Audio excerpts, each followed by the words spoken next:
Oi, gente! Você sabia que com essas canetas eu posso escrever no quadro? Ah, não é isso que eu vou falar, gente. Com essas canetas eu posso formar um conjunto de canetas? Isso mesmo! Assim como, se eu pegar essas réguas aqui, eu posso formar um conjunto de réguas. E você sabia que no campo da matemática nós podemos destacar vários conjuntos numéricos? E esse é o conteúdo da nossa aula de hoje, conjuntos numéricos. Então, se você quer aprender mais sobre esse conteúdo, eu convido você a assistir esta aula. Vamos lá? Falando em conjuntos numéricos. Não, primeiro vamos falar de conjuntos, né? Colocar a definição de conjunto. O que é? Então, é uma coleção ou agrupamento de elementos ou objetos. Como eu citei naquela hora, o conjunto de canetas, o conjunto de réguas. Eu poderia pegar o conjunto de pulseiras. Então, sejam elementos ou sejam objetos, né? Que apresentem características em comuns, né? Que eles são classificados de acordo com as suas características. Então, tem que apresentar alguma característica em comum para eu poder agrupá-los em um conjunto, certo? Então, essa é a definição. Vou deixar aqui para você marcar aí no seu caderno. Mas aí, quando eu estou falando de conjunto, por exemplo, além desses que eu já falei, eu poderia falar, eu tenho o conjunto de frutas. Então, tudo que é considerado fruta eu coloco naquele conjunto. Eu tenho o conjunto de triângulos, né? Que daí colocaria o triângulo isósceles, o triângulo equilátero, o triângulo escaleno. E também eu poderia falar assim, eu tenho o conjunto das letras do alfabeto.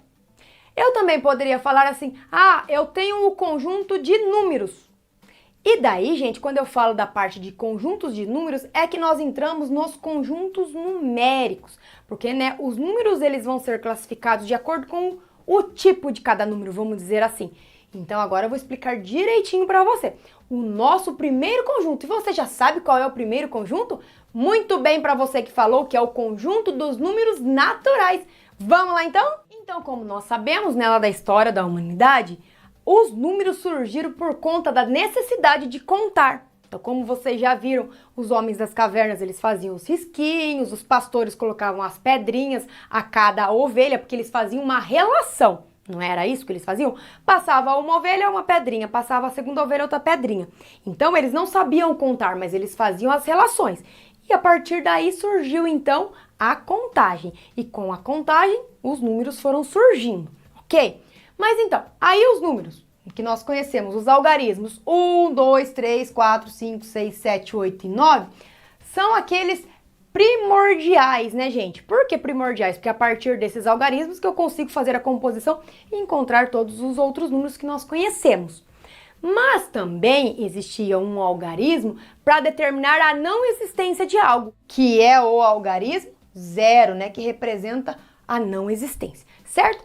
Então, aqui com isso, nós formamos o nosso primeiro conjunto numérico, que é o conjunto dos números naturais e é representado pela letra N, tá bom, gente? Conjunto dos números naturais. Então, quando eu vou fazer a representação de um conjunto, o que eu faço? Eu coloco, então, aqui no caso o N, a letra que representa o conjunto dos naturais, e faço entre chaves, tá bom? É um jeito de fazer a representação. E separo os números entre vírgulas. E aí eu coloco aqui 3 pontinhos, porque nós sabemos que os números são infinitos, né, gente? Que a partir desses algarismos que eu tenho aqui, desses 10 algarismos, eu faço a composição e faço todos os outros números que nós conhecemos, ok? E aí nós temos o subconjunto, na verdade, o subconjunto dos números naturais, que é a representação da letra N com esse asterisco aqui. E você sabe o que significa isso daqui? Esse asterisco, ele está significando a exclusão do zero, quer dizer que está tirando o zero do conjunto. Então, se você observar isso, você sabe que é o conjunto dos números naturais sem o zero, ok? Então, aqui nós temos o subconjunto dos números naturais. E agora vamos ver o próximo conjunto, que é o conjunto dos números inteiros. Vamos lá? Gente, agora veja que com o desenvolvimento da humanidade, né, o surgimento do comércio, surgiram as dívidas, né? E daí os números naturais não foram mais suficientes. Porque veja, nos dias de hoje, se eu preciso comprar algo e eu não tenho dinheiro, a gente vai lá e compra do mesmo jeito, né? Usa cartão, faz um empréstimo. Aí tem dívida, aí eu tenho dívida para pagar. Então, por exemplo, se eu tenho 10 reais, tá? E eu devo lá 15 reais em determinada coisa que eu comprei, eu vou ficar devendo 5. Então quer dizer que o meu dinheiro não foi suficiente para pagar e eu fiquei com uma dívida, certo? Então foi aí que surgiu o nosso próximo conjunto, porque os números naturais não foram mais suficientes. E aí nós temos o conjunto dos números inteiros, representado pela letra Z. O Z vem lá do alemão, porque número em alemão é Zahl. Então vem lá o Z disso aí, né?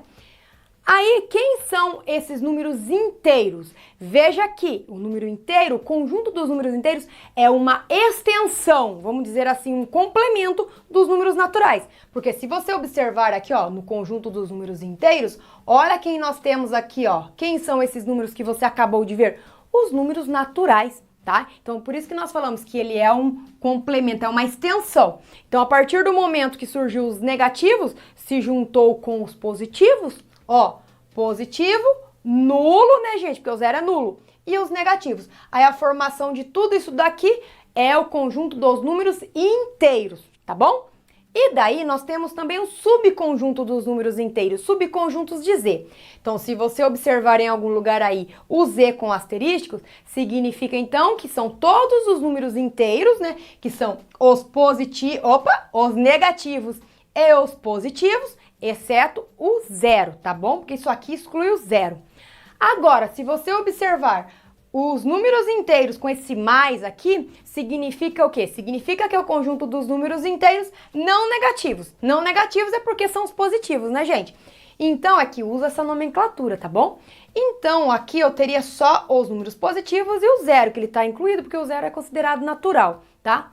E aí, se você observar bem, o conjunto dos números inteiros não negativos, ó, o Z+, ele é o quê? Ele é o próprio conjunto dos números naturais. Então, marca essa observação. Por último, não menos importante, nós temos o conjunto dos números inteiros não positivos, que são os negativos, né, gente? É até engraçado de falar que são só os números negativos, mas tem o zero no meio, ó. Até engraçado, por isso que eu falo. Não positivos, mas o zero tá lá, porque o zero é nulo, tá bom?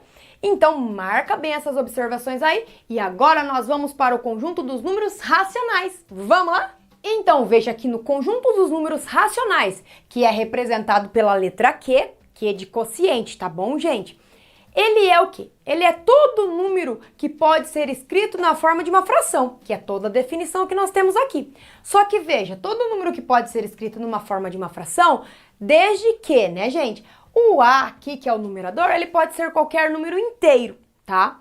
Mas o B tem uma restrição para o B. O B, ele pode ser qualquer número inteiro desde que ele seja diferente de zero. Então, marca bem essa observação. Então, você conseguiu escrever um número na forma de uma fração, ele é considerado um número racional. Ele pertence ao conjunto dos números racionais, tá? Então, como exemplo, olha o que eu trouxe aqui. 6 décimos, 0,6, que é a mesma coisa que a fração 6 décimos. Eu tenho aqui também pode ser simplificado, né? Já aproveitando que vai resultar em 3 quintos. O número 5, gente, como que eu escrevo o número 5 na forma de uma fração? Ou ele não pode ser escrito na forma de uma fração? Pode. Eu posso escrever o número 5 aqui como sendo 5 sobre 1. Ou eu poderia colocar, por exemplo, como sendo 15 sobre 3, 15 terços. Também vai resultar em 5. Aqui, esse 0,444, como você pode observar, é uma dízima periódica. E aproveitando, eu deixo a indicação da aula que eu expliquei sobre dízima periódica, tá? E essa dízima periódica, ela veio da fração 4/9, da fração geratriz, né? E esse outro decimal, que é a mesma coisa que 12 décimos. E eu simplificando, nós teremos, né, gente? 12 décimos é a mesma coisa que 6 quintos. Então, veja aqui, todos esses números que são escritos na forma de fração é considerado um número racional. Mas e agora um irracional? Como que é um irracional, será? Você já sabe? Então vamos aproveitar e ver os exemplos. Esse conjunto ele é representado pela letra I, então o I de irracionais, tá bom, gente? E quais números que pertencem a esse conjunto? Ó, todos aqueles números que a parte decimal não for periódica, porque você viu que se for infinita e periódica, né, é considerado uma dízima periódica, e logo uma dízima periódica, ela veio de uma fração, e se ela veio de uma fração, ela é dos números racionais, certo? Agora, se você observar, olha, o nosso famoso pi, né? Adoro dar esse exemplo. Se você observar aqui a parte decimal não está formando um período, não tem uma repetição, assim como acontece nas dízimas periódicas. Então, se ela é infinita e não tem a repetição, ele é considerado um número irracional. Outros exemplos que nós temos são também, por exemplo, né, raiz quadrada de 2, que nós sabemos que a parte decimal aqui, ó, não forma um período e é infinita. Raiz quadrada de 5, nós poderíamos citar raiz quadrada de 3 e assim por diante. Então, olhou para o número, viu que a parte decimal ela é infinita, né, e não forma um período, é porque é considerado um número irracional. E aí, gente, quando nós juntamos, né, o conjunto dos números racionais com os irracionais, nós temos o conjunto dos números reais. Agora eu vou fazer uma síntese de todos esses conjuntos para você visualizar melhor. Vamos lá? E esse conjunto, ele é representado pelo símbolo aqui, ó, que é a letra R, tá bom, gente? E aí, fazendo uma síntese, porque eu quero ver se você prestou atenção na aula e tá sabendo responder agora. Então, o primeiro conjunto que nós falamos foi dos números naturais, que são todos aqueles números utilizados para contagem. Daí nós temos os números inteiros, que é representado pela letra Z. Quem são os números inteiros? Você se lembra? Os números inteiros são todos os números que são naturais, né? E aí eu acrescento aos números inteiros, além dos naturais, os negativos. Então, daí eu posso colocar um conjunto dentro do outro, tá bom? Aí o que aconteceu? Nós temos os números racionais, que são todos aqueles números que podem ser escritos na forma de uma fração, tá? E daí eu posso pegar o quê? Eu posso pegar o conjunto dos números naturais e dos inteiros e colocar aqui dentro, porque qualquer número que pertence aos naturais e aos inteiros, eu posso escrever na forma de uma fração. Logo, ele é um número racional, certo? E agora eu posso pegar o conjunto dos números irracionais e colocar aqui? Não, né, gente? Porque os irracionais é um conjunto separado. Mas o que acontece quando eu relaciono, então, ó, porque, ó, eu reúno, na verdade, né, o conjunto dos números racionais com os irracionais? O que é que vai formar? Juntando, então, esses dois conjuntos, reunindo esses dois conjuntos, eu tenho o meu conjunto dos números reais, que é o nosso conjunto ali, antes de falar dos números complexos, né, gente, que é inserir em outra aula, tá? Então, nós paramos aqui no conjunto dos números reais, que é a reunião do conjunto dos números racionais com os números irracionais. Então, essa foi a nossa aula de conjuntos numéricos. Eu espero que você tenha entendido, né, gente? Porque eu fiz bem separadinho pra você. Ó, e se você entendeu a aula e gostou da explicação da Giza, deixa o seu joinha. Aproveita para se inscrever no canal e compartilhar essa aula com todos os seus colegas. E eu vejo você na próxima.